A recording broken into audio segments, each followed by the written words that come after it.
opening round of the College COD 2025 playoffs. I'm Corn. With me is Zep, Adrian Esports, and St. Ambrose dueling it out in the first round of the winners bracket inside of the Midwest region. Zep, this is kind of a weird spot to be in because this feels kind of like a pipeline to losers round 2 in a sense. Either one of these teams, regardless of if they win, they're going to probably be playing up against CSP in the next round, which is not a favorable matchup for a 15th or an 18th seed inside of the Midwest bracket going into round 2. But hey, I'm all for surprises. I just don't personally think that's going to happen. Yeah, absolutely. Look, I mean, we sit here as casters, and as many people say, who are just kind of objective lovers of the game, and you know, we want to see that underdog story. We want to see a team come through, show some surprises, you know, really just thrive under the pressure and just be able to go on a run. We always love to see a story like that, but I think I'm in agreement with you where that's probably not going to be the case tonight. That's not really what we're going to see from these teams. But I think for these teams, they're just going to have to go into this one play as if, you know, this is the biggest game that they've played so far, because every game as they get through, it will be. And you're just at a point where, look, unless you're one of those top few teams, you're never going to think you're a team that's going to be able to go all the way right to the very top. Sure. So you're in this thing for as long as you can be in it. So, you know, play to your best, ultimately have fun with it, take it as a learning experience, try and get the win here and just take the next battle as it comes.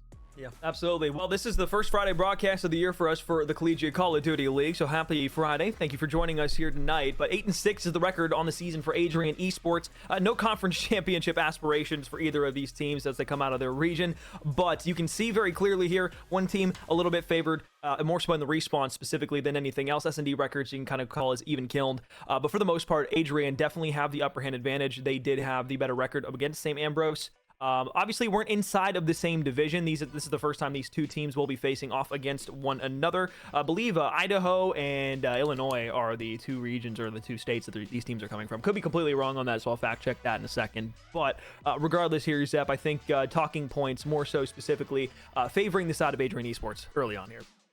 Yeah, absolutely. I mean, look, you can just clearly see from these stats, both of these teams very much in the middle of the pile in terms of how they've competed throughout this season. And, you know, a lot of the times you look at stats like these and you take the positives from them, but it's just when you look at the top end of the table and you realize that a lot of the teams occupying those spots are playing to damn near perfection, barely dropping a map or a series here, there, everywhere. Some teams having not dropped a map or a series at all. So you do have some teams right at the top of the echelon playing absolutely perfect COD. So even though you may have stats that are on the kind of positive side and you want to take positive aspirations from that, unless you're perfect, it may not be good enough when you start getting to these levels. But as far as it goes between both of these two teams, at least they're evenly matched, so they have the chance at least for one of them at least to move just a little further forward and kind of maybe generate a bit of a run. But yeah, again, I think positives to look at for both of these teams, but nothing to be riding home about in terms of what you would call maybe perfect COD throughout the season. Oh, well, the other thing too is like when you're coming out of two different divisions, the strength of schedule within each of the regions of the sub-regions, I should say, with the 8 regions that we had, you know, strength of schedule also comes into the topic of conversation, more so knowing that, hey, just because Adrian had a better record in their division doesn't mean that St. Ambrose didn't have a harder strength of schedule. Obviously, I haven't seen all their matches that have been played, but that's just something to keep in the back of your minds. Speaking on the hard point record being so good for Adrian Esports, we'll go in check our best of 5 series set. We'll start on a Hacienda for map 1. Jesus. Rewind for map 2. I was just so eager to get the rewind in there because this is the first time we're seeing it inside of the CCL, but this is kind of a toss-up map, right? Because early on in the season, teams are starting to get that into their map pool for hard points, for S&Ds, and then a shocker that came across all of us as COD fans, where like Rewind's gone all of a sudden, and we were just left with the map pool that we had. And now that Rewind has made a return to Search and Destroy, some of these teams might remember some of the things that they had done early on in the map, but we're going to see this map start to kind of develop in different ways than it did early on in the year, as we've seen more and more growth from not only individual rosters, but just the way that Black Ops 6 is played in general. Yeah, absolutely. Seeing Rewind back, you know, it's a lot of fun. It's a map that, as you say, I think a lot of players were surprised to see go and now happy to see back. And it is going to be a case between these two teams who has that muscle memory from the beginning of the season that'll be able to kick in and sort of get them through a couple of the rounds. And then one thing to consider as well, as you alluded to, you know, the way teams have developed through Black Ops 6, the game plays very differently now than it did in November or December time, right? So taking all that into consideration, there's a lot of variables that in that what might have worked for you when playing the map in November, December isn't necessarily going to work for you in March, even though you may still be able to do it to the level you did it before. But regardless, that's going to be map number 2. It's not in the immediate eye line for these players right now. They got to focus up on the Hacienda hardpoint because they are going to be seeing 2 Haciendas in this series. So definitely a map that one side is going to want to be dominant on, or as dominant as they can be at least. And I will be very curious to see the level of these two teams going into it. Again, pretty evenly matched on the stats, but again, we haven't seen these teams on main broadcast before. We haven't seen the opposition that they've played against, so it's still hard for us at the moment to gauge the levels, but we will find them out pretty quickly as map number 1 gets underway. I'm just hoping for no scams here in map 1 out of either side. Only errors you force on the other team is what you're hoping for here, and it's a double hit from the offensive side over on Rock. As you push up there, it goes 1 for 1. 7 seconds to Adrian Esports inside of the hard point to start off things here, but St. Ambrose very quickly retaliate, get a few down. So now it's going to be a de facto pinch hit that starts to be set up for the P2 side. You got one player straggling through in blue, but Ken out towards the rocks. We'll go ahead and light that kill feed up in a little bit of yellow, and it's 4 down here for St. Ambrose. Adrian, we get P1 time.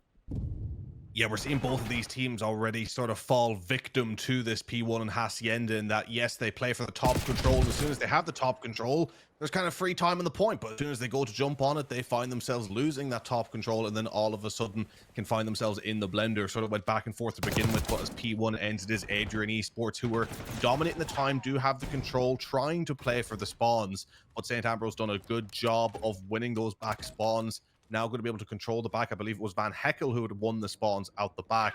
And now there's kind of a spread from Adrian Esports, but you do also as well have Ken IQ who could get around the back on that push as the kills are getting traded in. Dusk with a big gunfight here, which he wins. And that's a 3 down. This is a fantastic break from the front here, and they can kind of pin St. Ambrose back if they can win a few more gunfights. Well, it's 5 in a row for Dusk. Play inside a short rapid, the first one up for the gunfight there, the slide in. And all the good work that St. Ambrose did to get that spawn effectively cut down by Dusk. Able to find one up short, turns back around, looks at the lobby, and then you clean up a few more players that are coming through. Double hit now for St. Ambrose. Blue's going to be there. ARs and SMGs all around, but as Blue finds 3 straight kills, it's Dusk's skill on 6. He's got a Hellstorm to work with. St. Ambrose continuing to run the score up, and well, right now, St. Ambrose, they are out across the map, and this is the trap I don't want to see them get into, where they're just playing Roto game and Roto Simulator, but not actually getting any time off it. Yeah, beginning to get worrying now for St. Ambrose, because you look at a lot of the kills that are coming through. Granted, as I was about to make my point, you have Rapid nearly getting the 3-piece, but Adrian Esports on the overall seem to be getting more map control type of kills. They're picking up the 2-piece and 3-pieces. They're able to break the hill from the front while being able to rotate and not having to panic about rotations, because they realize that they can break, as you've seen them do right there. Once again, St. Ambrose, as you said, had reset once again, trying to get that P3 time, and we're barely able to hold on to it for 10-15 seconds before Adrian Esports were in there, making life difficult. Checkerboard a kill feed once again, but it's nearly always Adrian Esports who are coming out on top of those gunfights, and just like that, you're going to see this deficit quickly stretch to nearly 100 points if St. Ambrose can't get the gun skill up quickly and win that extra gunfight. Well, Tajay starting to get active a bit here. 1 in 6 was 0 in 4 before finding the kill on P3. Not a lot of engagement out of the AR player on St. Ambrose. On the rotation yet again, though, it is going to be Adrian Esports who are there to fight 2 bodies of St. Ambrose. 2v2. You're trying to read the P2 spawns if you are Van Heckel, but you turn back around, you get 1 for your troubles. Ken IQ will fall all day up middle map. So now it's another 2 hit from middle. You got player 4 wrapping through P2, and on the slot end, it'll be panned up. Good shots in. Gets the read on the second, and now more reinforcements are here, but I just think it might be too many bodies from Adrian Esports, and it will be.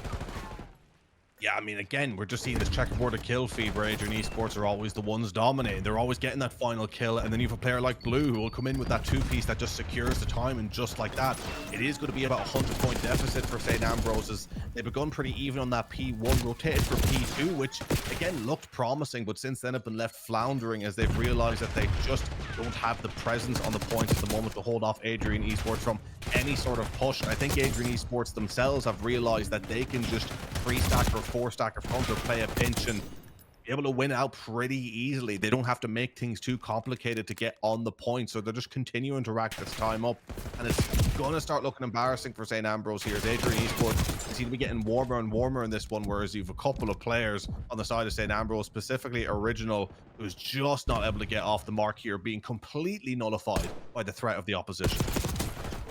And up top closed. Dusk back on P1. Drop down with the SMG on 3 in a row.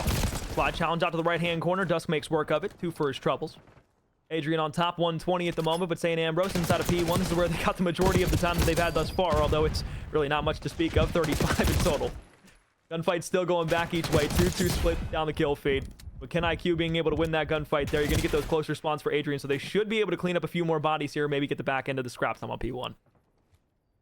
Yeah, they are going to try and play for that time, but mind you, Dusk is sort of looking over as well. He's just going to keep that point clean. And Adrian perhaps playing for a little bit of perfection on the scoreline here as they want to make this one a statement map going into the rest of the series. St. Ambrose picking up, again, a nice couple of kills to where they're on the point, but for how long? You look at the position of Adrian Esports, they essentially have them boxed in around P2 there for the pickings. The number advantage now is they will get pushed through. And it's just a case of being able to clean up, flipping the spawns like it's nobody's business. And St. Ambrose, they can barely get 5 seconds at a time, even with a relatively clean hold. Even when you think they're on the point, they're just, as I said before, they're there for the picking. The thing is St. Ambrose were so worried about the hit that was going to come through the rock side that not a single person was looking to check spawn. You had 3 players inside of P2, and you had 1 who was playing the lobby. You don't check the backside spawn, and that allows them to run straight up the ramp and just hit you from the back. So while St. Ambrose had the idea to get out on rotation, it's just a lack of understanding of where everybody's looking on the minimap. So, I mean, you have to either look up at the minimap and say, hey, okay, maybe nobody's watching this, I should pick that up, or just have the communication be there. Right now, it is lacking for St. Ambrose, and it is very evident that Adrian are just picking them apart of the teams, because this is very, very disconnected Call of Duty. Yeah, it's beginning to look like there's just a bit of a skill difference at play, which you do hate to say, and I do say it with the greatest respect to St. Ambrose. You've especially like a few players, I mean, you've Panda and you've Rapid, you know, that are keeping up the numbers and definitely putting up a fight. We're seeing a couple of 2 pieces come through here, there, and everywhere, but as you said, it's just disjointed as a team. They can't really lock it in as a unit, whereas Adrian, again, you can make comments of their level being very middle of the pack, but one thing you can't take away from them is that they're playing together far more as a unit. They're getting pushed on to these points. Granted, they're only having to resort to the basics. They don't need to make it any more complicated, which is where you could maybe see them getting undone by a higher level team. But for the moment, you just have to credit them for doing what needs to be done, because they're doing it well. Ty's still here. Hell, he was. 20 seconds left on P3. Ken will hop back down, hop up on Van Heckel, turns back around. 10 bullets left in his Jackal to find the remaining player on St. Ambrose inside of P3, but nobody will remain. Problem is, 1v1 gunfight on the opposite side of the map went to Dusk. With that P4 setup, you look to the middle of the map and you see those white arrows starting to try and push their way forward. Ty's just trying to find a rotation and a checkout on Ken IQ. And as he finds that, 2 more go to the way of St. Ambrose. You can hop into the hill here. As you switch to the long-range shots, it's a double chow comes from the opposite side. Both close. 3 versus 2. St. Ambrose finally have some good time. Yeah, St. Ambrose getting rotated on well, finally challenging, but again, for how long when you have a player like Ken coming through with 2? But again, holding on just about winning that extra gunfight, which is something that they failed to do all map. But again, you know, you look at this scoreline, it feels like it's just going to be a matter of time before Adrian Esports flood on through, and that's exactly what they do, as it's blue with the 2. And 26 and 11 as well, with nearly 1 minute in hill. That is a phenomenal KD. Definitely the top player at the moment from Adrian Esports on this first map. Of course, I mean, you have All Day as well, who's just keeping up those numbers with extra time on the hill as well. You have to say, just as a team, it's been a very, very good performance. It is kill after kill that continue to rack up for Adrian Esports. Body after body that flies to the point. And with that half-second tick on the ending of the time on P4, Adrian Esports will hold off the last remaining push from St. Ambrose. I want to say competitive map 1, but it really wasn't. Cool, calm, clean, and collected from Adrian Esports. That's going to be a 1-0 lead here. On their way to a search and destroy next. Yeah, it kind of just leaves you, I mean, there's not much you can really say about it, isn't it? Like, there's just a bit of a skill gap on display. You have players that aren't really bringing it to the table on the day in comparison to Adrian, where, you know, as a unit, it's all just working well for them. But you do have Han, Panda, and you have Rapid, who were picking up kills from time to time, 24 and 23, no slouches on the KD and the kills they were picking up whatsoever, which is something they can maybe take into the search and destroy as a positive, that they could maybe get carried through. But I do think that's reaching for the stars a little bit. I mean, you see that just consistent disparity in hill time between both teams as that gap just continued to rise throughout the entirety of the hard point. I have a feeling we could be seeing a short series on our hands. Yeah, it might be a DoorDash, but you know what? S&D is where teams that might not be great in the respawns tend to at least make up for a little bit of something. So I mean, we can grasp at that point maybe a little bit for St. Ambrose going into map 2. I mean, just talking full on no stop here.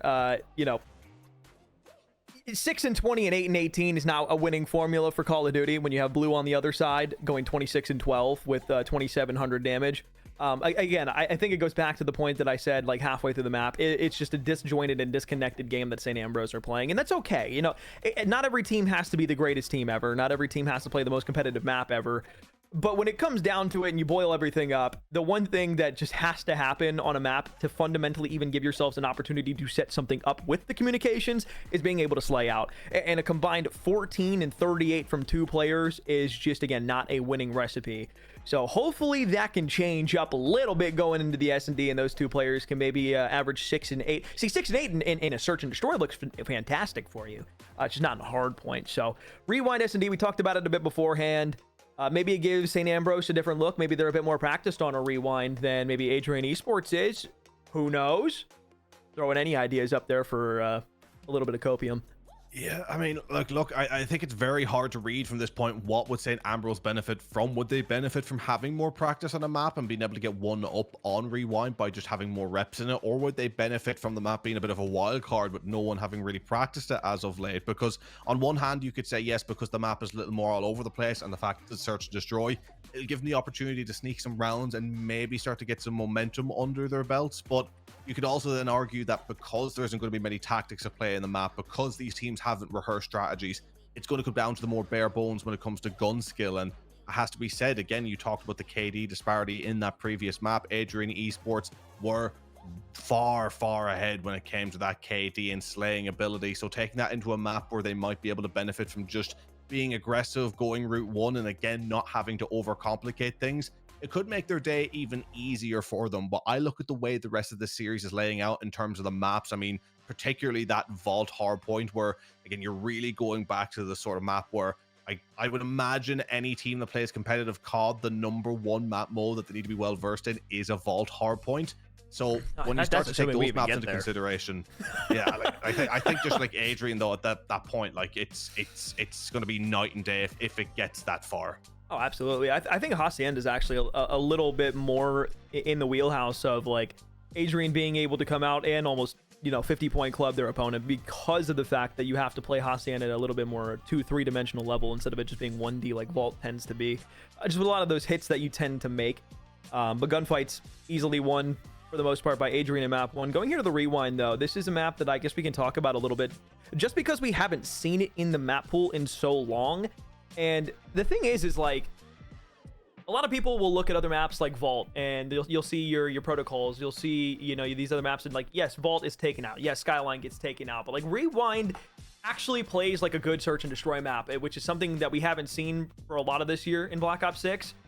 There are multiple ways that you can play this map, and it's just not a straight bang out immediately to one side of the map and then you pretty much neglect the opposite side of the map like we've seen throughout most of this year for search and destroy, which is why, again, I personally have not enjoyed search and destroy at all this year. It's been relatively a snooze. It's been fast paced, yeah, and action's great and hardpoint, but not a search and destroy. I don't get to see any sort of second dimension to any sort of gameplay.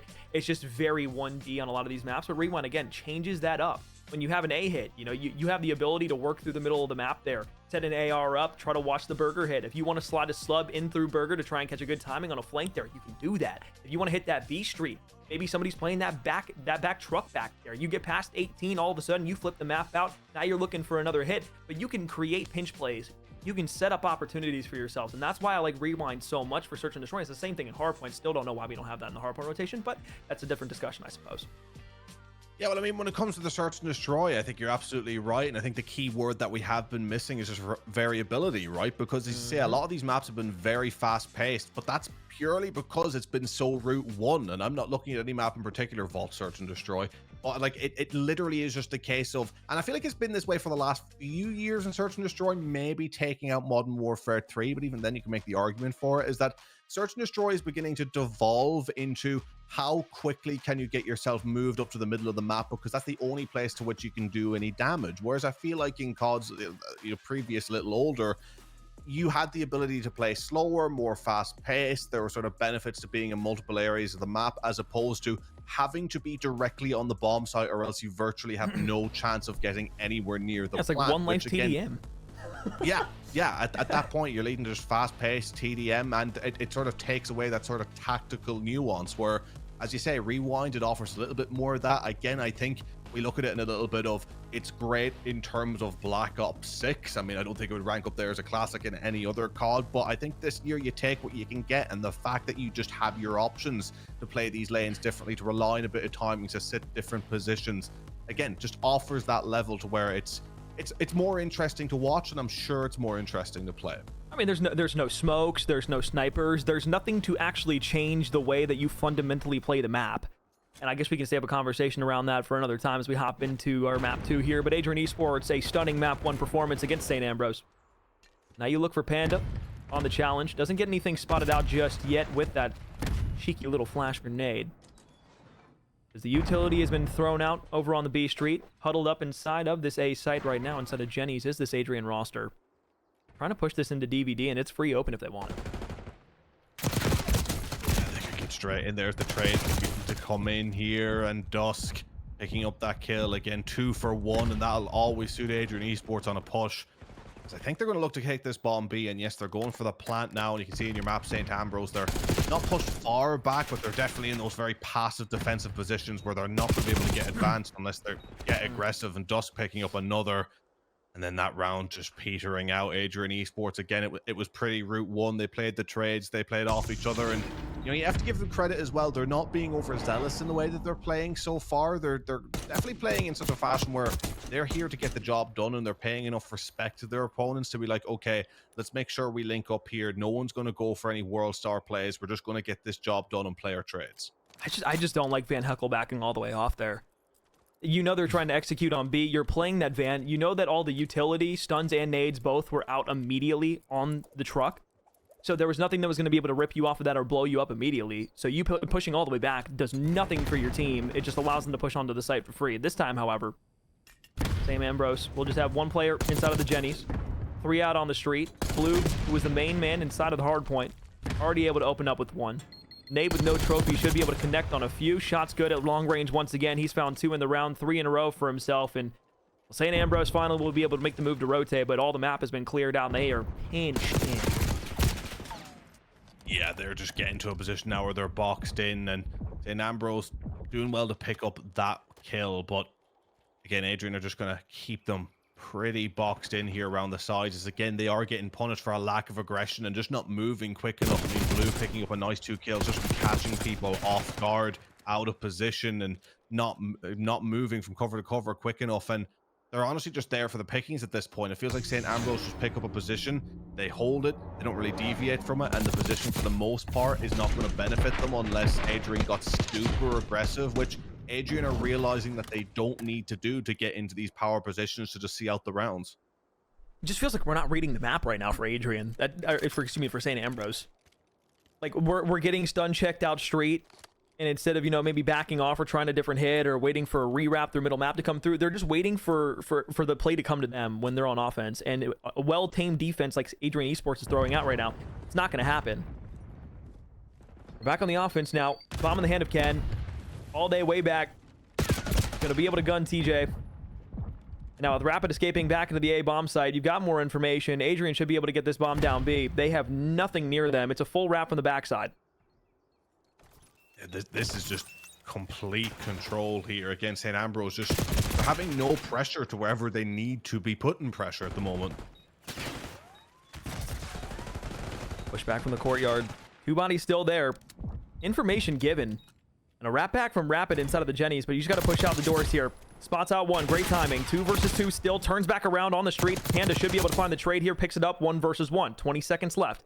Deep push. Sitting on the back flatbed. Has the opportunity to push this up. Would love to see a challenge onto the top side of 18. Instead, with 2 HP, just going to be forced to go all the way through. Blue plays his life perfectly. Slides all the way back with 8 seconds left. There's just not enough time to go for a defuse. So you'll stay alive. If you're Blue, you'll stay alive. If you're Panda, and the round will safely and comfortably go into the hands of Adrian Esports. Yeah, again, credit for Blue for just running down that clock. But I mean, you talk about winning the small battles here in St. Ambrose for the first time. Looked like they played around with sort of a reasonable amount of aggression and sort of common sense, really relying on that information, playing the trades off each other, just getting themselves into the 1v1 scenario. And look, again, we're seeing such a skill disparity here that, again, your side at this point, you're just wanting to take the small victories. And I think for St. Ambrose, if they can just pull up a nice round or 2, at this point, that's something that they can pat themselves on the back for, because Adrian Esports, as I said, they're not really letting go. They're not letting these rounds go easy, even though they look clearly in control. So St. Ambrose will be doing well to get a couple of rounds off this side right now. Ken is just chilling in the corner. Pushed up, turns back around. Timing is good off the audio cue. So with a minute left, B should be open. Van Heckel finally finds one. This is the first time that St. Ambrose have had man advantage.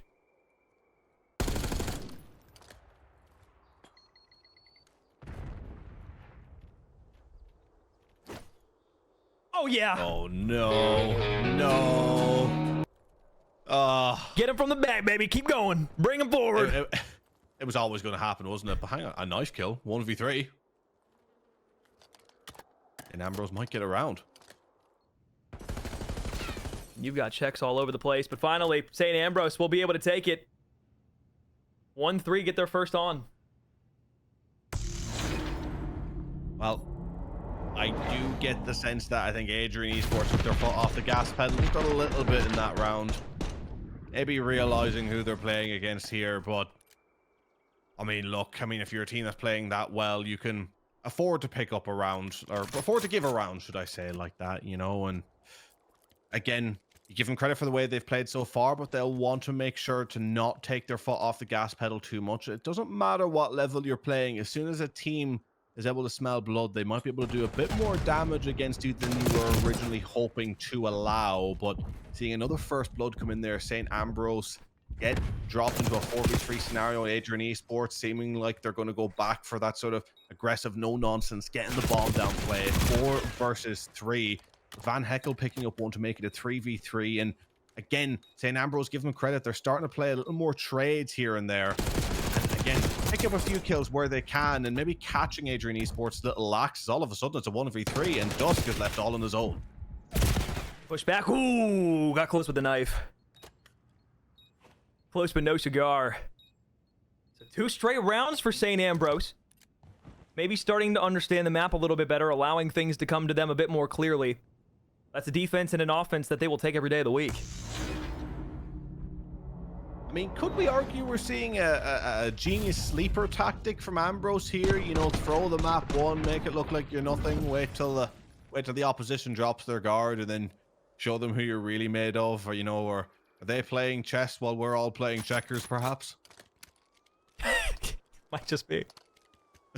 Listen, I'm clutching at straws here.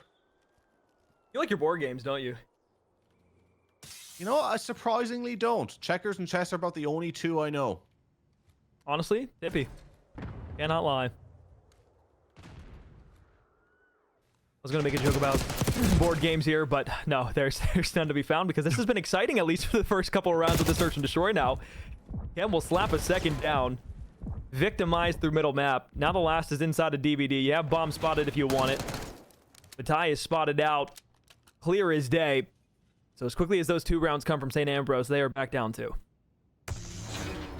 Yeah, just anything that St. Ambrose get, they're going to have to really work for. Whereas the side Adrian, you just feel like at any moment they decide to go up a gear. I mean, I think we're seeing a team in those rounds that they lost, at least playing half to the ability that they could be playing at. And that's a choice I think they're making. I think they've taken their foot off the gas pedal. I think they're kind of just maybe trying out different strategies as well, different pushes, see how they might work. But I think ultimately just I gave them credit for giving their opponents the respect that they deserve at this level. But I think now we're beginning to see that fade a little bit as Adrian Esports grow in confidence. But I'm also looking at positions here like this key gunfight. I mean, All Day has picked up, you know, quite a strong spot, and he's actually lost out in that gunfight, surprisingly enough. So again, we're seeing St. Ambrose throw into this one a little bit, while Adrian Esports, they need to start locking in. But huge 2 from Blue. Number 3 over on B. Last player, position known. Wrapping back from Burger. Caught off guard is Dusk, but he's dancing around. He's staying alive. Somehow backs all the way off. That nade almost explodes the truck. Finally cleans up Dusk, but top 18, the push from the rest of the Adrian roster comes through. Match point here in Search and Destroy. 3-round advantage and a well-played round from Adrian Esports. Yeah, Adrian getting the job done, and Rapid doing a good job there playing his life up until that moment, just making lives difficult for the side of Adrian, but just ultimately not difficult enough. And as one player, you can do some things, but you're going to need your team to be able to pull it together and sort of pull you through. And you do have to give credit to KDs and the overall, except for maybe the likes of Original, that they are better. St. Ambrose have gotten themselves more into this game as a team. As I said a few rounds ago, they did play trades quite well, but they've never been able to chain anything really consistent to where they've looked like they've dominated a round. But one thing you have to just give them credit for is they've started getting picks like Van Heckel just got, and then Panda with another. Well, Van Heckel falls, and you've got a full-on pinch right now, and I don't know if anybody knows that from the back all day is going to be here. He'll hop up, and he's got 2 different bodies pushing at him, so a great off-angle challenge from St. Ambrose. Cuts it to a 1v3. Lots of time remaining to try and clutch this up, but Rapid is just playing those jump challenges oh so prettily. Re-wrap into Jenny, trying to hit through to the courtyard. Doesn't want to give an audio cue away just yet as Ken, but he's on 4 in a row. Could play for a streak here, but he's just going to try and clutch it. Ty's going to spot him out inside of DBD.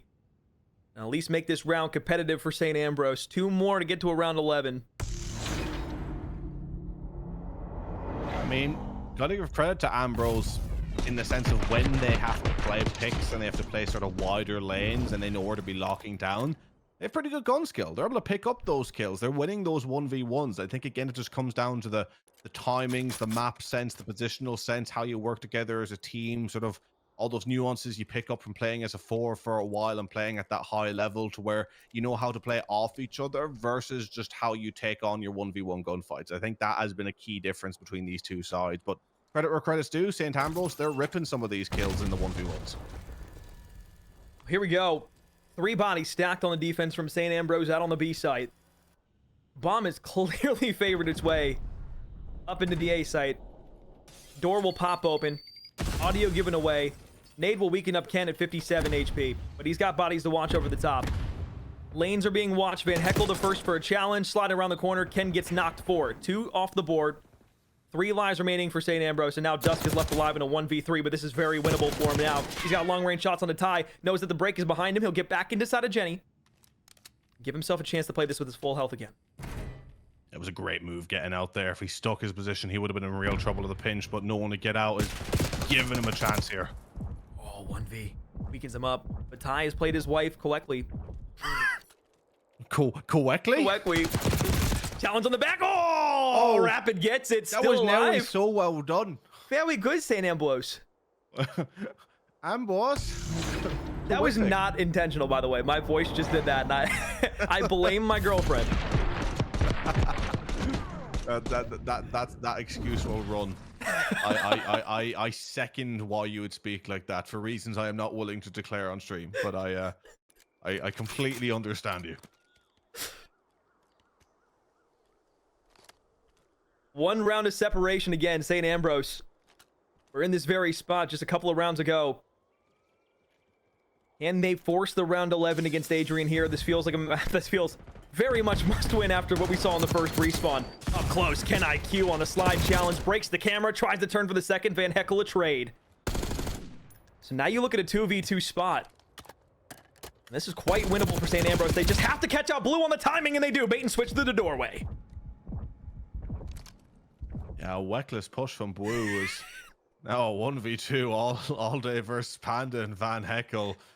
I think Adrian Esports are vying for these moments as well. I think they're going for the kind of glories 1v2s, 1v3s, but they are running the risk of leaving themselves in the danger zone of around 11 here. So that's looking on the cards all day. Knows now that bomb's down B. He's going to have to play the break, 40 seconds to do so. He's got the side of the map that he wants to favor because Panda is so far worried about the backside spawn. Finally, we'll turn back around. They're just playing the off angles, making sure each other's 6s are watched. Van Heckel is spotted out, though. Still have a deep nade if you want to use it. Utility very much on the board here, but with only 20 seconds left, now you got to worry about 2 different players, and they have fully wrapped away from the street. You're going to have this pinch coming in from the courtyard. Timing not going to be there in your fan. And as you get challenged out from the right side on the street, all of a sudden things change up. Round 11, St. Ambrose, 3 straight rounds to bring it back. I have absolutely no clue how we've made it to our round 11 here, but I will give Ambrose as much credit as I will discredit Adrian here, as I do think they've taken their foot off the gas pedal a little bit too 100%. much. and underestimated their opposition, as they have won some pretty good gunfights and ultimately played in that 2v1 quite well, played off each other's backs and made sure to stay alive. But also the push towards the site was really weird. Again, just not knowing where the two players were going to be sitting, you know, not like realizing they would play back to back. But hey, you know, we have the luxury of the X-ray vision here. Maybe they just didn't realize. Well, if you cook this nade, you might be able to catch timing on Blue. 16 HP weakens him up just enough for somebody to come around the corner to challenge, but you don't want to do that because there's 3 bodies there for Adrian Esports. Panda challenged directly from Ken, and those are the haphazard, unfortunate kills that you don't mind seeing. No. But all of a sudden, the RC comes out. It's just like what happened in round 11 for Optic. Oh, you hate to see that.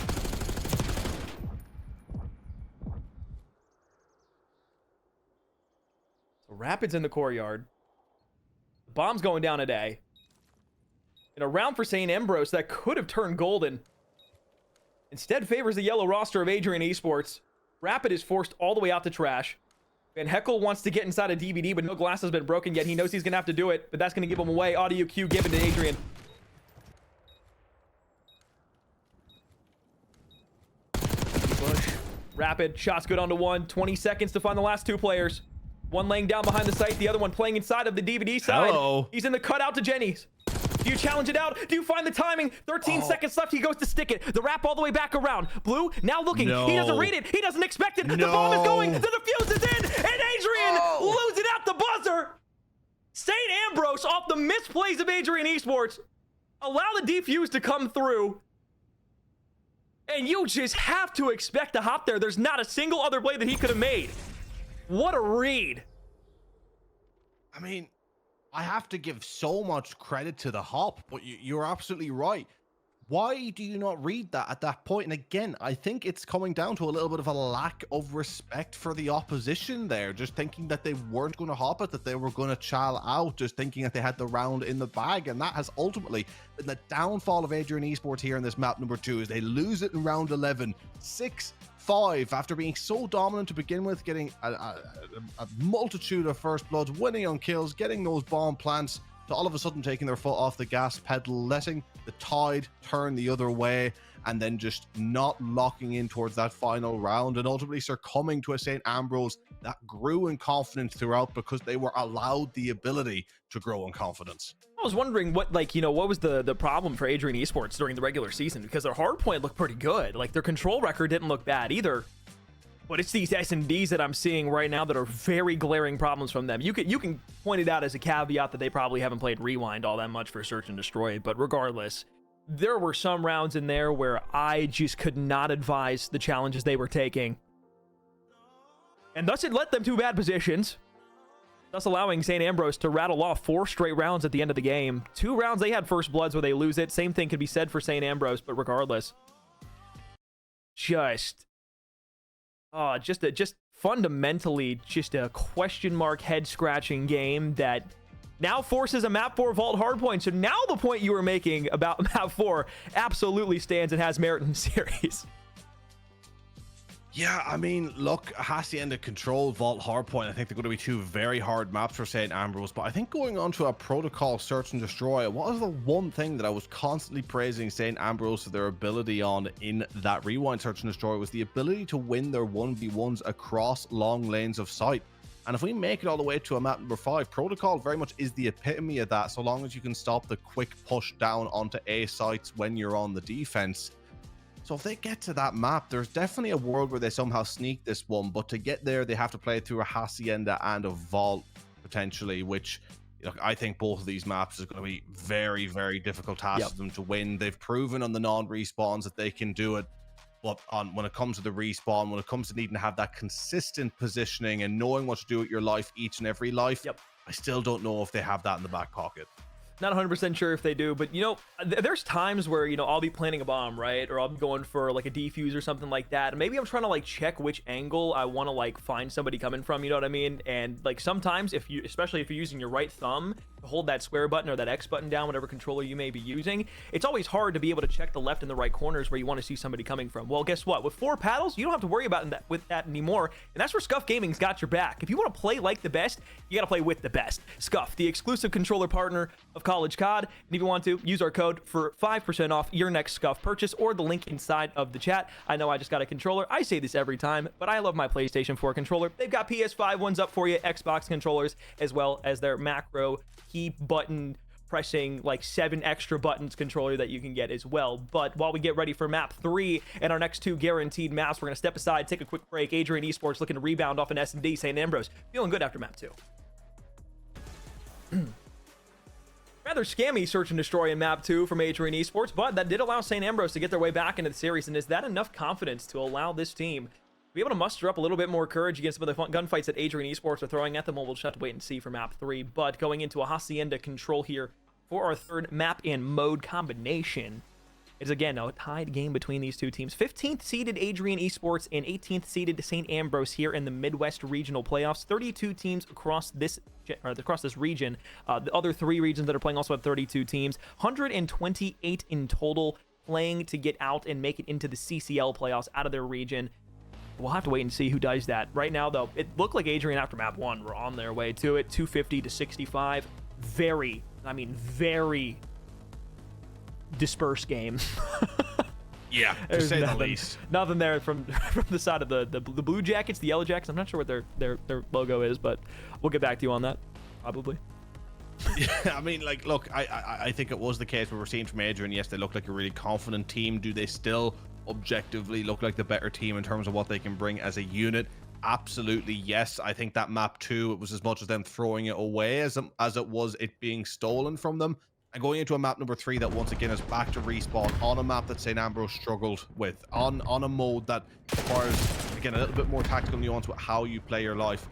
I think it could very much benefit Adrian Esports here, unless St. Ambrose can continue to catch Adrian Esports lacking, which so far they're seemingly able to do. Getting a clean 4 down off the rip, fantastic start for St. Ambrose. Yeah, they clean them off a B2, and then you have 1 straggler on the A site that they cleaned up, and another 2 kills go the way of Ambrose. So very quickly, 7 lives have been dissipated from Adrian, and a 50-50 that doesn't go your way allows for another 2. Finally, it's broken up from Ken IQ kill. This is going to allow Van Heckel to back all the way off, escape inside of you, look for the push that's coming. You got 3 more hitting back in towards middle map, and now you're going to know somebody's traveling out on the right-hand side here. Full information from St. Ambrose.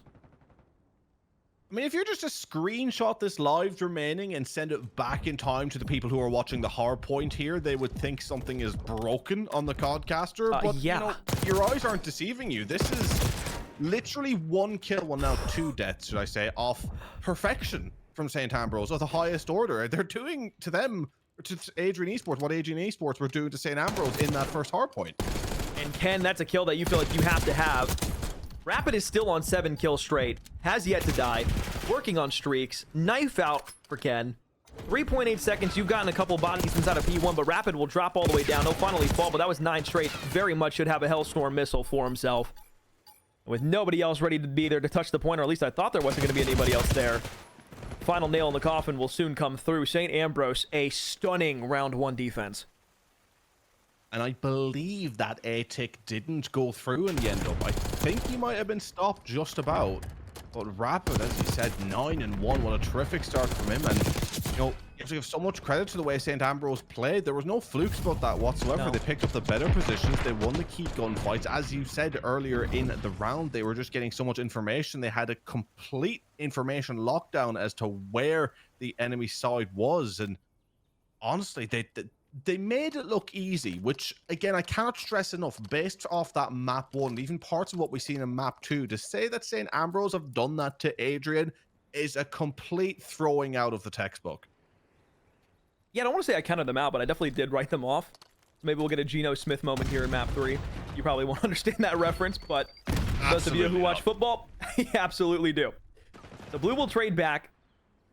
And Adrian Esports very much looking for the time to give a taste of the own medicine back to St. Ambrose. Rapid will continue his reign of dominance here on the map until he meets Ken IQ up top. So the secret player will wrap down bottom secret, re-challenge and re-heal up to 100 HP. Now you look to the rock side where there's 2 bodies on it. And who is it? It's Blue, recreating the magic of map 1. beginning to lock in a little bit here. Kind of maybe shell shocked in that round one. Do not want to let this, do not want to allow this to continue. But St. Ambrose are getting the trades to get pushed out, but they still need to get at least one tick if they want to be feeling a little bit more confident with how this one's going. As both of these sides seeming to really favor the defensive efforts here in this map. So the amount of ticks will be hugely important to both of these sides. But so far, only 28 seconds left to go. St. Ambrose are a little bit more pushed out. Well, we need to get a nice wave of kills so these guards tee themselves a tick. But already getting two, meaning they can get moved up towards the side, picking up more. Ken kind of the last alive around sight. St. Ambrose could close in. Great play for them to get back up the map in a position where they look like they could have been spawn trapped. Blue looks left. Van Heckel dead. 9 life advantage. Quickly looking for number 10. Rapidu pushes his way forward. Shaky shots from both individuals in that moment. Fully done with the challenge. Defense for defense they go. Very quick handshake between both of these rosters. And we are back at effectively 0-0. Yeah, did a tick even go through there in the end? I don't believe it did. I kind of lost track of it there for a second. But ultimately, you got to give credit. It was a pretty good defensive hold, which is exactly what you needed to have in that instance, right? I mean, if you just dropped that first round in the way that you did, and then all of a sudden found yourself floundering in round two, if you're the side of Adrian Esports, you'd start to get pretty afraid of what's going on. But again, St. Ambrose, they have another chance now to hold on to this defense side. Was it a fluke the first time around, or are they going to be able to continue what they've shown so far in the defense? And it is a full stop B hit this time. Once again, off rip from Adrian. Finally, they'll open up with one. So it's a trade early on that goes both ways. One life taken off from the other side. Down the staircase, Duck turns around, and all of a sudden, what was very quickly a St. Ambrose opportunity for a setup almost turns right. But the first tick on its way finally thwarted. So St. Ambrose will get 3 bodies down, effectively spawning Adrian Esports all the way deep back by P2. It's going to be a rock hit and a spiral case hit. Panda will escape to the bottom side of Secret, play his life. Well, already this round's got a little bit better for Adrian than it did before, but mind you, I think anything would have been a little bit better than their last offensive effort. 25 versus 23 on the B point, trying to get at least this first tick onto B, be their first tick on offense in this map so far. They definitely have way more control here. It's a huge wave of kills coming up, but Panda's been picking up a lot of kills to get out of difficult positions, which I've noticed. And you know, there's a couple of times where if he wasn't getting those kills, you'd be seeing Adrian almost spawn trapping St. Ambrose. So a lot of important kills from Pandas, picking up another towards the site. 21 versus 21, only one tick on a B. Again, I have to give credit to the side of St. Ambrose and the way they fought back into this series to where they're now looking like they're very evenly contesting the side of Adrian. But you got to touch on a zone. They'll get on A here. You got a flank coming in from 5. Hand on to Ken IQ. From the inside of Wine, Blue will slide out. Gets a re-challenge on the right-hand side. So the Wine gunfight 1. Rapid to the staircase. Goes top office. Has the chaser falling in behind from Panda. So it's 2 bodies cleared off of A. But in the meantime, Adrian Esports have been able to turn enough heads to get back on B. Tick almost there. Dusk a slide challenge in. Looks for flank on the backside. Gets a second. Teammates are still here. 1v1. Lock of progress. And it goes to Van Heckel with the AR up close. So now it's going to be a scattered map on the repush from the offense. 22 seconds left to make something stick at A or B. Pretty much one more chance to get onto a site, and they're doing a great job here of stretching Ambrose. As soon as Ambrose are over at A, they're stacking up towards that B. Huge gunfights coming in here. What would ultimately, I think, decide maybe not the round, but again, I think every tick is going to count in this instance. So getting an all-important third tick and a point captured could be pivotal in seeing who wins this control. But so far, Ambrose holding that B. Wait. One more push is going to get towards actually the B and A. They've got a pretty good spread and the first couple of kills. Get this. This is all of a sudden looking really good. Yeah, they're going to get that extra 60 seconds. And they have the life advantage. But it's a 2-on-1 challenge on the rock. Does Dusk get anything for it? No. So we're back at 8. Panda slides around. Tough gunfight on Ken, but wins it. Now if you're Rapid, you turn back around. You break the camera of all day. Drop down to the floor. 2 of separation. 45 seconds. Full spread up middle map for Ambrose.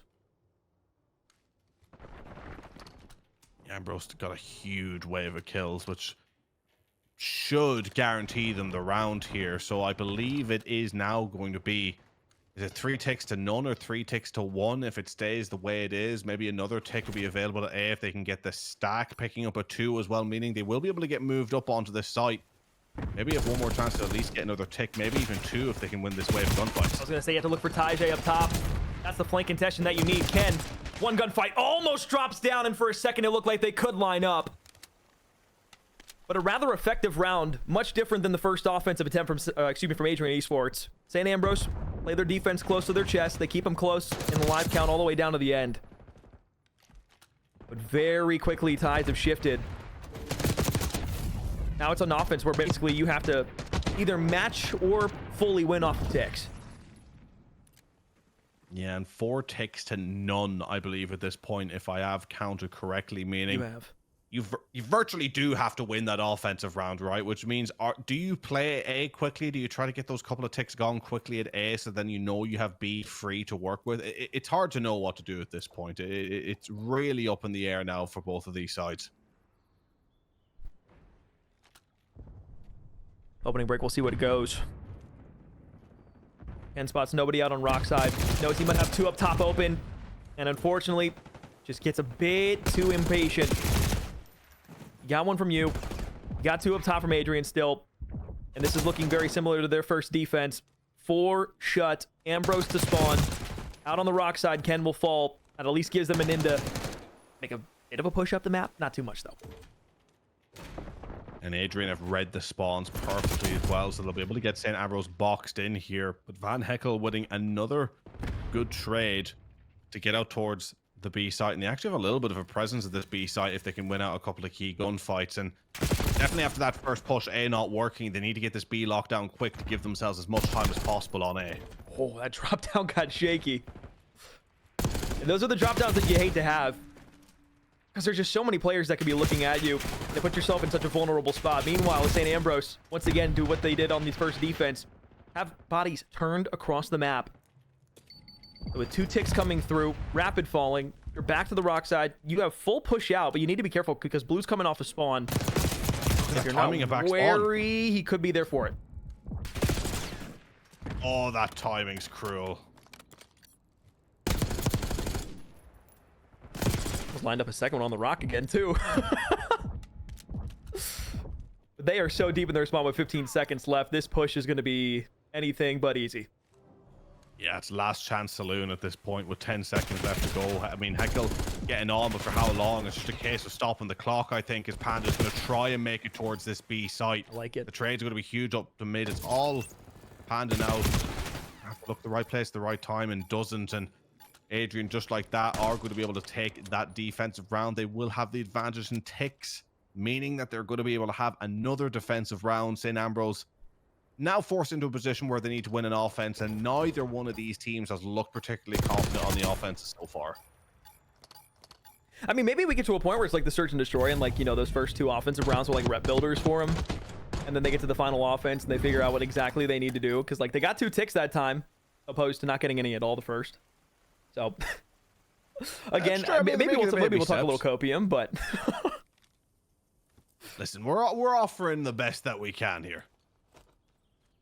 You know, these round 5 offenses always surprise me, though, in one way or another. So maybe we'll get a different look, but it is going to be effectively all towards the B site. One will go top secret. Other 3 all stacking over towards the Vine sides. Does the grenade connect on anything? Get any information to the side of Adrian Esports. Around the right-hand side, Van Heckel gets good timing on Blue. And now you can start to push up and look to the top side of the plat, but it's 3 kills for Adrian Esports. Panda going to get some bad timing on the hop-up, but somehow gets 1. But unfortunately, all the flashy gunplay leads them back to P2 spawns, and they can break through the rack. Here we go. Again, the spawns on this map can be so predictable. If you get that wave, you know, instantly to look towards P2, and it means you can really funnel a team in and drain a lot of lives quickly, which is what Adrian Esports are trying to do. And St. Ambrose are fighting out, but they're not getting any real map pressure, and again, just being constantly funneled towards this one site to where they're very little danger. And Adrian's going to be able to run down the clock, continue to pick off and drain these lives. 24-19. It's not looking good for St. Ambrose here. They need to reset towards B quickly, but whatever they do, they need to do it together. Oh, double chow in. So Blue is cut off, but you have to look back to middle map. You need to immediately read that this flank is going to be hitting through, and you got one towards bottom U. Second shots are good from Dusk, who is playing top secret. And now you have the effective high-low trying to push back on this B site. Weakened up as Van Heckel through the wall. Turns back around. Second challenge in. Can IQ with the pistol snap. 3 straight for him. 19 seconds left to make a play. And the only one pushed up so far is Rapid. Yeah, we'll talk about a nail in the coffin if I've ever seen one. If you didn't think it was going to be your day, when you get pistols like that, then I think you know your number is up when it comes to a map. 10 seconds left to go. 18 v 11 or 10 now. I say not a tick in sight. As Dusk with another 2 should clean this one up for Adrian Esports. Rapid on the point though. Turns back around into Wine. He's got another player with him. Van Heckel there. Player's dead. 3 seconds. Has to be a dead sprint from Panda, but he's not going to be able to touch in time. Defense holds supreme. 5 rounds it went. And Adrian just made the best of it. 3-2. And now a 2-1 advantage in this best of 5 series. Looking to move on to the second round of the winner's bracket. Map 4, Vault Hardpoint, where they looked so good beforehand in map 1.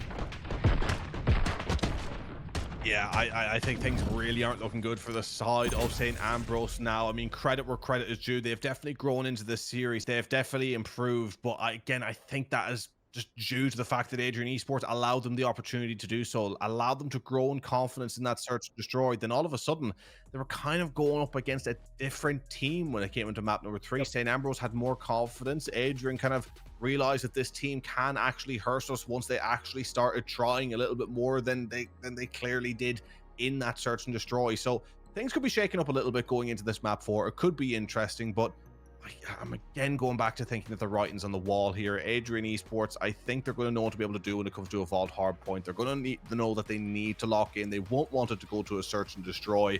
And ultimately, they just do have the gun skill to where if they're getting those sort of pivotal rotational kills, they'll be really able to punish the side of St. Ambrose here. Yeah, I think the biggest thing that has been a constant in both the respawns given map 1 and map 3 is the way that Adrian are able to collapse together. And the biggest problem from St. Ambrose in map 1 at least was the fact that it just didn't look like there was a lot of coordination. It looked like a lot of solo challenges. It looked like there wasn't a lot of like direct communication about what was directly in front of them, what they were trying to do. It was more so what I would at least assume is just like, hey, we got to rotate here now. It wasn't like, hey, I'm going to pick up middle or somebody would come with me. We're going to double hit through mid doors. It was like, all right, we spawn here. We're going to hit through here. We spawn there. We're going to run through there. And it wasn't anything where they were trying to get creative with the plays they were making. It was just hit after hit after hit after they went out on rotation. And they would get broken immediately because they were turning around and looking at the same things and all just like kind of communicating this like 1 or 2 red dots they were trying to chase. Not actually worried about where that 3rd or 4th player might be able to be. And many times they were cut off guard from a flank player. So that is what Adrian Esports had as their downfall, or excuse me, St. Ambrose had as their downfall in map 1.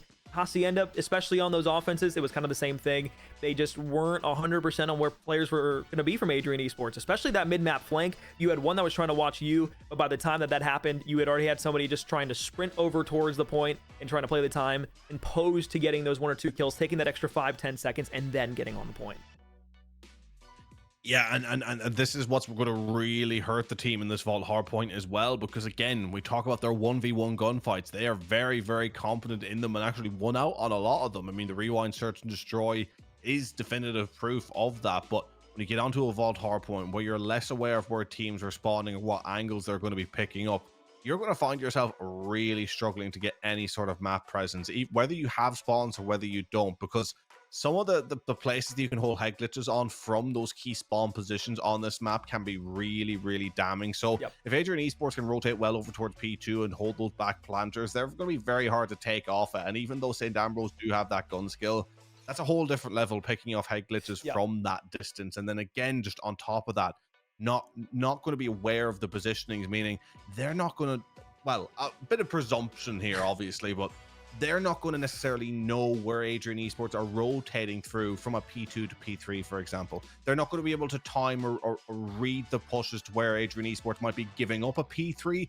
to try and play the spawns for the P2. Vault Hardpoint can be very like that in terms of looking at it and going, hey, it's quiet.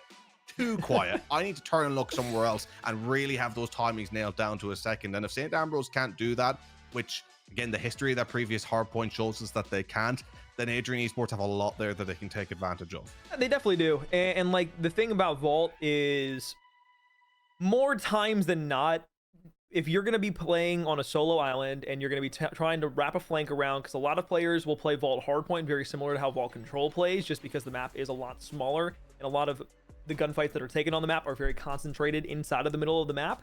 a lot of players will get that one kill, maybe catwalk, or maybe they'll find it out P3, and then they'll push around because they think they can get a good timing on flank through you, or be able to cut around through lights on the backside and then play through middle map or play that top cap. The problem with that is when you start playing super aggressive and you get that 1 or 2 down, then that map tends to flip around because you have too many bodies on one side of the map, maybe not exactly where you're trying to push through to.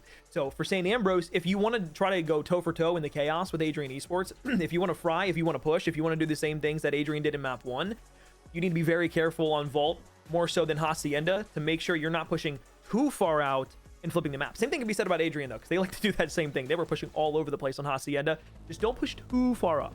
Just don't flip the map out. And that's the kind of scams I was talking about going into map 1. We saw that a lot. Yeah, but it depends with Adrian, the credit that they give their opposition, because Adrian have been guilty in the last couple of maps, just not really given the credit that their opposition deserve. And if, you know, Adrian do get over aggressive and they do lose a P2 or a P4 spawn, St. Ambrose are going to be able to utilize those same strength points I was talking about in my previous statement, in that if they can sit back planters on those long range headies, they'll be able to do a lot of damage, because again, they have proven that in those just situations where they know where people are coming from and they know what lanes they're going to be able to funnel their opposition down, proven that they can get those kills. So I think for the side of Adrian Esports, they got to give their opposition respect here. They got to realize the danger that they can pose should they be allowed to set up in key positions, and make sure that they never get them. Play for P1 while constantly making sure to be playing for the back for P2, making sure to be getting your rotational kills. Always, if not being the first on a point, making sure that it's broken within those first 10 seconds, and just not letting St. Ambrose get comfortable in a position for any amount of time. Up on top, Cat. All day is just waiting for somebody to challenge through. Got one on the turnaround, has another one they take care of with Panda there. So a good bait and switch that came through naturally. And Heckle will look up towards the top.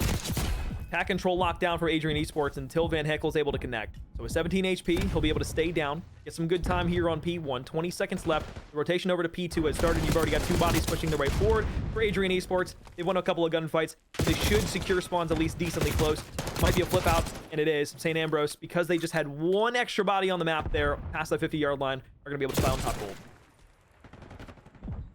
Yeah, Ambrose having the spawns that they want, but for how long, as it is going to be Ken rotating through the back. And is he going to be aware of Van Heckel? I don't believe so. So all of a sudden, St. Ambrose are going to be able to get round the back. And Ken, sort of in a weird play, I would say, just went straight for that P2 point instead of maybe recognizing the importance of holding spawns. But it works out in their favor anyway, as Ken does spawn up around the back. And now it is going to be Rapid trying to stay alive, but Blue with the 2. And so 31 to 23 now, as Adrian are going to be able to get pushed in, surround that point, and now you're in that position of St. Ambrose where you're going to be getting funneled in, and this could potentially be very, very damning unless St. Ambrose are able to get those picks from distance and get moved up. Yeah, that 4 down was very costly for St. Ambrose because it spawned them all the way back, basically behind P4. They just had to sprint up the map. It allowed Adrian Esports to get comfortable, set up, push the map out just a touch more. And it's pretty much all she wrote from there on out. They want to flip the spawns around for P4, so you're comfortable having Rapid spawn in the back there with the rest of those players. It's going to be splits there, and they should be able to read that quite well. But through the middle of the map and around that left-hand side by top part, the gunfight's won for Adrian. They've got themselves an early setup on P3 as well as the scrap time for P2. Yeah, it's all looking good here for Adrian Esports as they're getting those rotational kills. They're holding spawns. They have complete map control. St.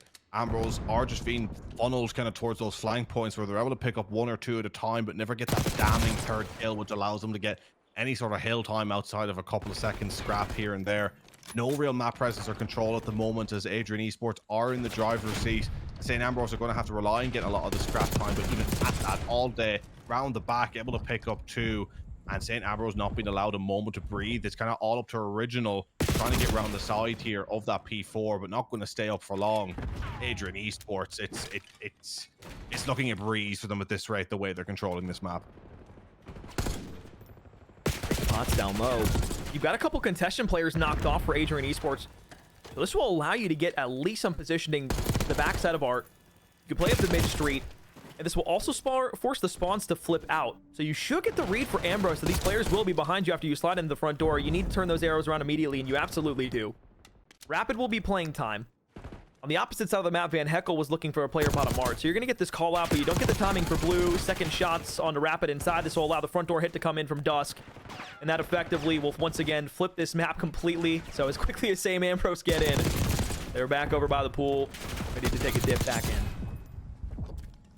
it just shows the levels when it comes to the trades, doesn't it? The way Adrian Esports were able to get pushed in there and trade each other out was just far more efficient than anything we have seen from St. Ambrose. But again, when it comes to the pushes, St. Ambrose nowhere to look, and they are able to pick up the kills, but again, they just don't play the trades as efficiently. They're able to pick up maybe 2 at a time, but it's never enough. They're never getting that third kill that's just allowing them a route through. And all of a sudden, Adrian Esports are going to be comfortable on scrap here, and there's going to be nearly a 100-point difference going back onto that P1, where Adrian Esports have picked up a lot of time. I mean, we're seeing about 170 to 180 seconds here of time captured just off the first rotation. So it hasn't been tentative around these points at all, really. We haven't been seeing much congestion on these points. It's been very much clean time for whoever's been able to get on it. And I just quickly want to touch on a play that was made from St. Ambrose in the back of P4 on that second time that they were trying to break through. Panda had gotten inside, pushed deep back out to the spawns, but the teammates were also spawning poolside there. So in the back of the mind, you should have very much been able to read that there was going to be at least 2 Adrian players just trying to hold things down and wait for a good opportunity to push back in. Because Panda pushed out, he just took a 50-50 gunfight, lost it because there was 3 bodies still looking for him. So it's those types of challenges, those types of gunfights that I hate seeing from St. Ambrose, and it's a big reason why they haven't been able to get significant time around any points. Yeah, it leads to a situation where you're throwing away a lot of needless lives, Exactly. right? Where it's like, as a team, you can do a lot right, but if you're going to make a play like that 5 to maybe even, let's just say just like 5 times a game, you're going to make a play like that where you're going into a 50-50, not having a full read of the scenario. If every single player on the side is doing that, next thing you know, you've had about 20 mismatched gunfights that in total that could have been thought out better, which 20 gunfights can be crucial in a win or loss when it comes to holding those spawns or waiting for your teammates to be there to play the trades, or just taking on a gunfight that is sort of in a team tactical positional sense, just a little more intellectual and thought out instead of just that straight chal up the front. You can do that when you're playing ranked against teams that are a little less than you, and you can push out in the solo and be a bit more singular. But when it comes to playing these teams who are well versed playing together at this level and have a practice in a competitive scenario, it's just something that's never going to work for you. Even if you get that one, you're always going to get traded out by someone who just knows to hold their teammates' hand in that scenario. And once again on P2, you had 4 bodies up. You were looking for the push that was coming from Adrian Esports. There was only 1 player that had made their way forward. And Van Heckel was in a great position on the top side of the truck there, watching over pool. Instead, he got shot at, tried to just get out and play a completely different angle because he got a call out from somebody else. And that let Adrian Esports collapse on it because everybody else thought the lane was watched. And so by turning around and looking somewhere completely different, all of a sudden you lose the front, you lose the hard point, you lose all the gunfights around it. It's just, things like that cannot happen consistently, and it's 2 hard points in a row that they've done it. Yeah, St. Ambrose really proving here that hard point is just a bit of a mode for them that they need to go back to the drawing board a little bit on, because proving that they have a bit of fight in them in the control, and then certainly in the search and destroy, when they're afforded the opportunities, they can take full advantage of them. But alt hardpoint, I always had a feeling would be a long day for them, and now 188 to 83. Adrian Esports continuing to tick up that score, surely going to get over the 200-point mark here, where St. Ambrose at this stage, they're going to be struggling to hit the 100-point mark, but they kind of have one more chance here. They do have spawns. If they can pick up this wave of gunfights, maybe get themselves a bit of clean time. But the way Adrian Esports have been breaking through, I'd be shocked if they're able to do that. Massive wave of gunfights now for both these teams that virtually decides this map. I'm hoping nobody scams. You've got close spawns. You got players pushed up. You're going to get the splits, so that should tell you immediately that 1 player is in the back and you have to turn back around. Taj doesn't get the read, but you do back inside of the hard point. So Rapid and the SMG up close will be able to pair for 1. St. Ambrose getting significant time. On the right-hand side, you've got calls that they're pushing through. Left side challenge. Rapid wins it. Turns back around. Second one up. 10 IQ looks to the backside of spawn, and you're just sprinting directly through the doorway. You've lost 3 bodies. Panda on the left-hand side. Red out. Gunfight 1. 15 seconds. Spawn still close. You need this time, but you also need the rotations. Rapid is out on it as Van Heckel looks for the challenge out of spawn. And Adrian know now that they can kind of just keep them penned back here. They'll have a read of the spawns. They'll be able to guarantee themselves at least 10 to 15 seconds, just being able to kind of keep St. Ambrose picked back. St. Ambrose are trying to get wrapped around the poolside towards P2 to get an inroads into this point, which should work for them getting up to top cat as it does. But beyond that, not going to really do much of them, as it's going to be all up to Rapid up there, who's kind of left pretty isolated top cat and trying to push out for the back. They've made quick work of, and while St. Ambrose have good spawns here, they just need to be getting as tight to the point as possible. And now with the splits as well, Blue having rotated towards P2, it's looking all but done here. Rapid with the congestion. You've got bodies in middle map. St. Ambrose are kind of realizing that they just have to stack here, and they can't really do much on a push out. But his Dusk is up top. Catwalk should have been watched. He's probably going, dude, what the hell? 25 seconds for a win. St. Ambrose trying to play the back ends of Scraps, and they are fully rotated across the map for P2 here. The only one that can make a play on the opposite end is Van Heckel pushing through. Is Panda and Rapid tag for one. Oh, that's a damning wave As of you do. kills there. Yeah, that game set and match. And Wait. again, I think, well, Lifeline perhaps? All up to Rapid? Spawn in the back. They're going to force Dusk out of it. Still, the spawns are close. All day goes up top cat. Rapid pushes his way forward. Finds Ken. Should be found out relatively soon and will be. So Blue will touch the point. 7 seconds to triumphantly march your way up. Panda, close. Should be read out. The last one now challenging from the left side, but he doesn't get there in time. So St. Ambrose, unfortunately, after that search and destroy, aren't able to close things out in the Hacienda control. And another hard point that slips away from them early on. Adrian, 3-1, will move on to the next round. They will play the winner of Fair State in Concordia St. Paul. Congratulations to Adrian Esports and commiserations to St. Ambrose. And a series that I think ended up being far more entertaining than we would have perhaps predicted, especially with that search and destroy performance. The control went closer than maybe it should have, but when it came to hardpoint, it was Adrian Esports just very much getting the job done, going back to Route 1, Mission 1. Not really messing about. I think when it comes to hardpoint, you know, you either got it or you don't. And Adrian Esports, at least in comparison to St. Ambrose, certainly do, as, you know, whatever how they played in the rest of the series, maybe letting go in maps where they shouldn't have, or not giving their all in certain moments. When it came to the hardpoint, they were quick, clean, clinical, and efficient, as it shows here as well on that hardpoint chart. I mean, never really letting things slip. It wasn't quite as dominant as the first hardpoint in this series, but keeping a gap that remained mostly the same throughout with very little variation. St. Ambrose were always trying to keep themselves in it, but never really able to get in touching distance, as Adrian Esports remained in control to take the series 3-1. They look good. But as I said at the beginning of the broadcast, the biggest problem is, for Adrian Esports, at least that is that the next round, they will most likely be playing against Concordia St. Paul, unless Ferry State pulls off one of the wildest upsets as the 31 seed in the Midwest region. So this game kind of felt like a pipeline to losers round 2, unless Adrian Esports just have every answer in the book for CSP.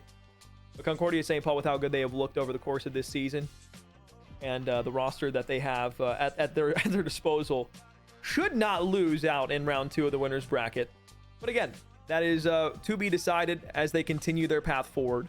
Again, we have 2 more matches coming up tonight, 2 extra best of 5s here. We will close things out, I believe, with losers round 2 at the end of the night. We'll stop at losers round 2 and winners quarterfinals tonight, meaning that tomorrow we will have winners quarterfinals and the semifinals on the broadcast. And then on Sunday, we'll have the grand finals for each of the 4 independent regions. Tomorrow, all the losers bracket will get played continuously throughout the day. So there's going to be a lot of COD played in the collegiate scene this upcoming weekend. We got our glimpse at what we're going to see, at least first, from the Midwest coming up next. I'm not exactly sure what 2 teams are going to be playing, because we're going to winners round 2. So it's going to be a next round matchup. Zep, closing thoughts between Adrian Esports and St. Ambrose. I think closing thoughts, again, you just have to give credit to Adrian Esports for being able to win out in the way that they did, but I think there's definitely areas in which they can go back to the drawing board. In number 1 being, don't take your foot off the gas pedal, especially when you know the games that you may have coming up next, because look, with all due respect to St. Ambrose, we've seen by the way that they played the hardpoint that they're just not well versed as a 4. Yes, as individuals they have a point, but being able to gel it together as a 4, it just wasn't really working for them. And if you're of the side of Adrian and you're looking to improve, you're looking to perfect your game, and you're losing a search and destroy and nearly losing a control to the likes of Ambrose, and especially losing an offensive effort that was one of the most dominant offensive effort or defensive efforts that we've seen in a long time from St. Ambrose, that means that in terms of the way that you're playing, it's still leaving a lot to be desired, even if you're taking a foot off the gas pedal. So, you know, I don't know if I'd go as far and maybe as mean as saying like take a bite of humble pie. I don't think that would quite as fair to Adrian Esports, but I think there's certainly an element of, you know, use these opportunities to perfect your game against, you know, opposition you know you'll be able to beat, rather than using it as opportunities to, for lack of better words, goof around. Yeah, absolutely. Well, Adrian Esports, again, they're moving on to winners round 2, saying Ambrose still has a chance to fight here in the regional playoffs. They will drop to the lower bracket, and they will have a long ways to go down there. Speaking of next matches, I finally got that in. It's TAMU versus Arizona State University. We'll see what happens out west when we come back from a break. Don't go anywhere. CCL regional playoffs continue.